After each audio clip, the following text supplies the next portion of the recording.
السلام علیکم ورحمۃ اللہ وبرکاتہ۔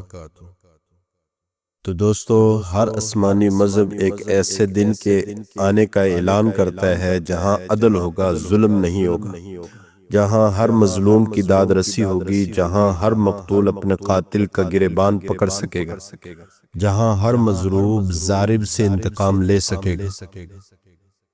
ہاں، ہر انسان اپنی زندگی کا کچا چٹھا دیکھ لے گا، جہاں اپنی زندگی کا حساب دینے کے لیے فرعون اور قارون بھی آئیں گے، اور حضرت موسیٰ اور حضرت ہارون بھی تشریف لائیں گے۔ اس دن کے قرآن کی زبان میں کئی نام ہیں، لیکن زیادہ مشہور یوم آخرت اور دوستو قیامت ہے۔ اس دن کے آنے میں تو کسی کو شک نہیں، لیکن سوال یہ ہے کہ قیامت کب آئے گی؟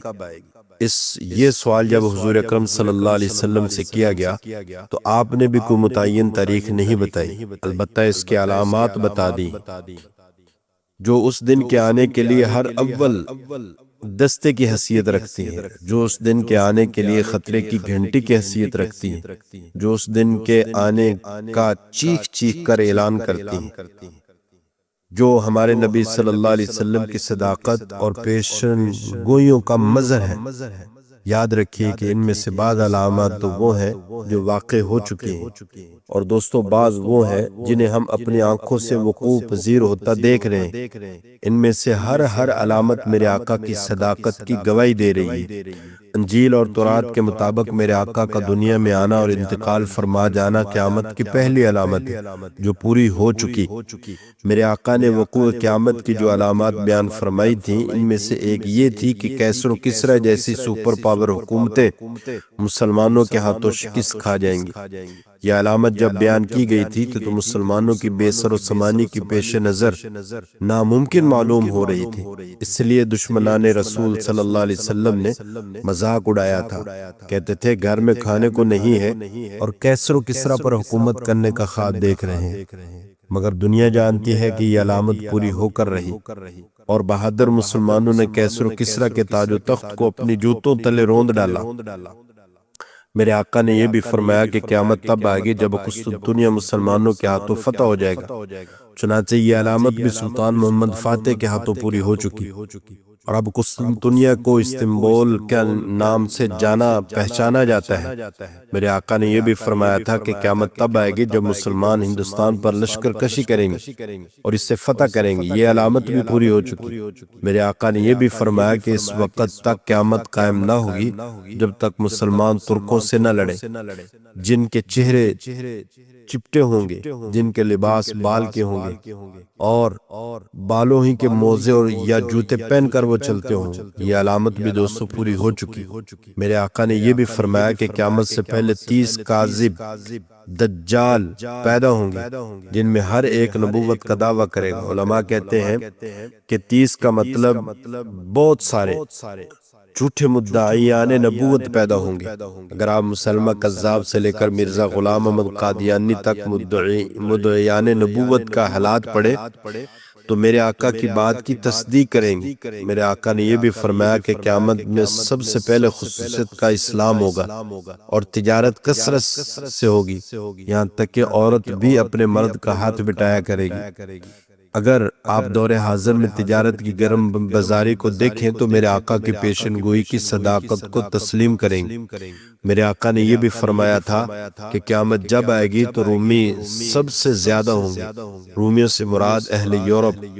آج اہل یورپ کی کثرت کا یہ عالم ہے کہ ان کے وجود اس وقت دنیا کا کوئی گوشہ خالی نہیں، اور ان کی طاقت کا دنیا کی کوئی قوم مقابلہ نہیں کر سکتی۔ یہ پیشن گوئی دوستو آج سے 1413 سال پہلے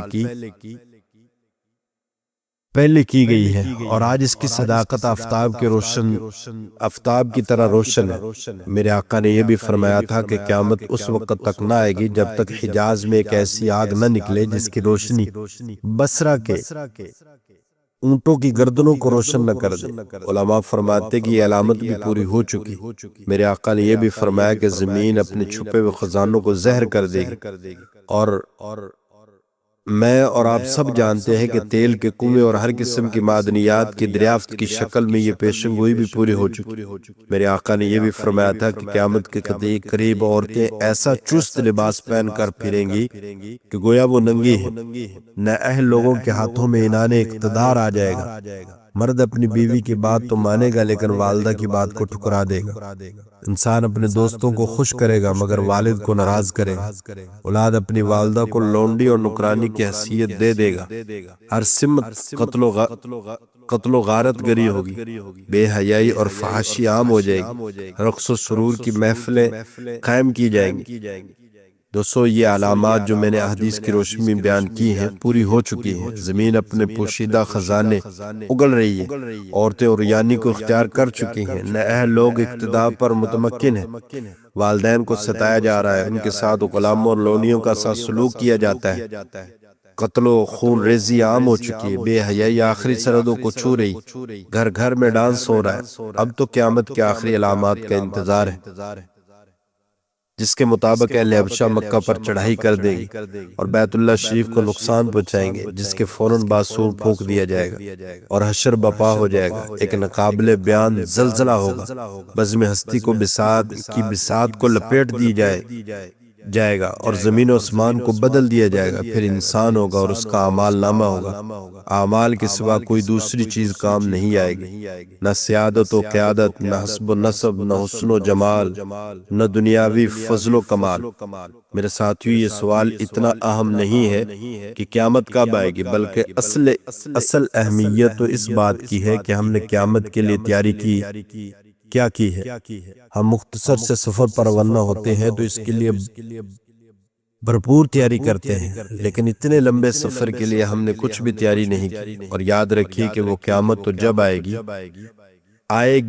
آ ہی جائے گی، مگر ہر شخص کی قیامت تو اسی وقت آ جاتی جب اس کی زندگی کی مہلت ختم ہو جاتی۔ موت کے ساتھ ہی ہر انسان کی قیامت دوستو قائم ہو جاتی ہے اور اس کے حساب و کتاب اور جزا و سزا کا سلسلہ شروع ہو جاتا ہے۔ عقل مند وہ ہوتا ہے جو ہواؤں کا رخ دیکھ کر موسم کا اندازہ لگا لیتا ہے، جو بادلوں کے تیور دیکھ کر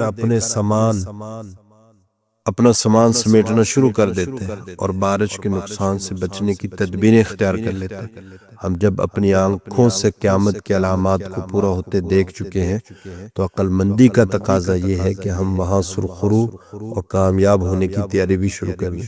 اللہ تعالیٰ مجھے اور آپ سب کو قیامت کے سوال و جواب کے لیے ہر وقت تیار رہنے کی توفیق عطا فرمائے۔